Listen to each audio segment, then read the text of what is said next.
All right, so Facebook's cryptocurrency is expected to launch in 2020. According to the social media giant, would allow users to send money to each other regardless of the location. The venture, however, has not been met with necessarily open arms. Weeks after Mark Zuckerberg testified about the digital currency, Australian regulators announced a probe into Libra.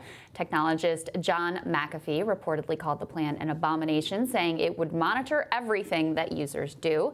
He joins us now via Skype to discuss the digital currency as well as to discuss his exchange, McAfee X. Is that right? Did I say it right? Yes, you did. Okay, great. All right, so tell us why you think Libra would be an abomination. Oh, well, first and foremost, cryptocurrency is a technology that was developed not by the government, not by a large corporation, but by the people. And it has tremendous potential to free people from overburdened governments and unjust laws and all sorts of. Libra is the reverse of the original intent of cryptocurrency. Rather than freeing people by giving them privacy, anonymity, it follows everything that you do. It's taking Facebook's vast knowledge base of every individual and increasing it to include every single financial transaction that they do.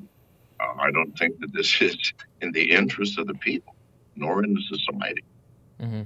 So, John, I mean, I'm a Bitcoin lover myself. I do agree with you, which is it kind of violates the very spirit of the decentralized nature of what the benefits of cryptocurrency are. So you've attempted to solve this through your exchange. Tell us a little bit about the exchange and how it's really the opposite of Libra.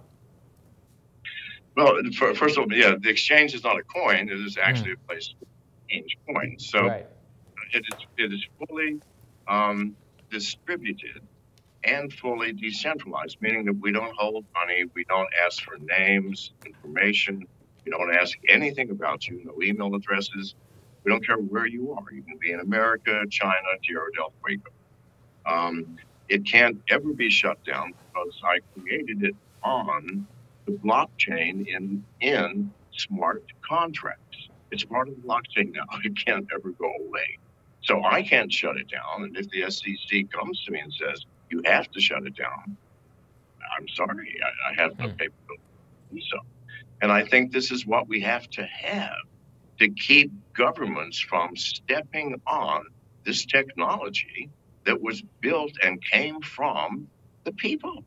And it's ours. So no, do not tread on this. Mm-hmm. And what are the arguments that governments make against cryptocurrency? Yeah, okay. Well, number one, with privacy coins, if they don't know who you are, they don't know where you are, and they don't know what business you're transacting or with whom, then people might start thinking, well, taxes are illegal anyway, or at least unconstitutional. It's on some people's minds. Why should I pay them? Because no will ever know how much I have and what I have done with it and how I make. Do you understand how that alone would terrify governments? Number two, the inability to track criminal activities, because criminals will use it. But keep in mind, criminals use every technology. They use telephones to communicate. The other thing, though, John, is isn't there legitimate critique, I think, of the idea that there is no way for the government or for authorities to know if some of these cryptocurrencies are being used for illicit activity? And as somebody who's on the exchange, how do you prevent the use of this great technology for illicit means? You don't. What technology is not used by criminals? What advances we have in technology that benefits the individual will benefit the criminals. Always. Automobiles for getaways and telephones for coordinating criminal activity and computers, everything we've ever developed. You can't stop criminals by stopping technology.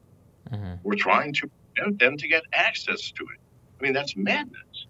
And so I'm not concerned with it. I'm not interested in it, and I'm not doing it. So it doesn't concern you that this, I mean, look, sure, you can't stop technology and you can't stop crime, but you can do things that make crime easier or harder to commit. So when you say it doesn't concern you, I mean, that's not something that troubles you at all?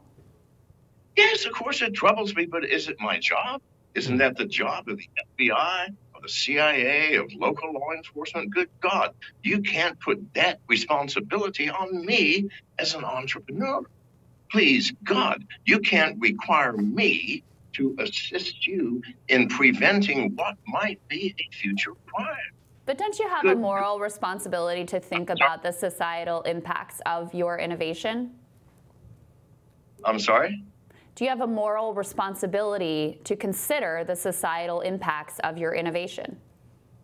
Absolutely. And I have considered them. And the societal impacts of giving people freedom from an overburdened and corrupted government, surely that outweighs what small part criminals are going to play in this technology. Good God, people wake up. Mm-hmm. Well, John, thank you so much for joining us. We really appreciate it. It was really interesting. Thank you, John. We'll have more after this.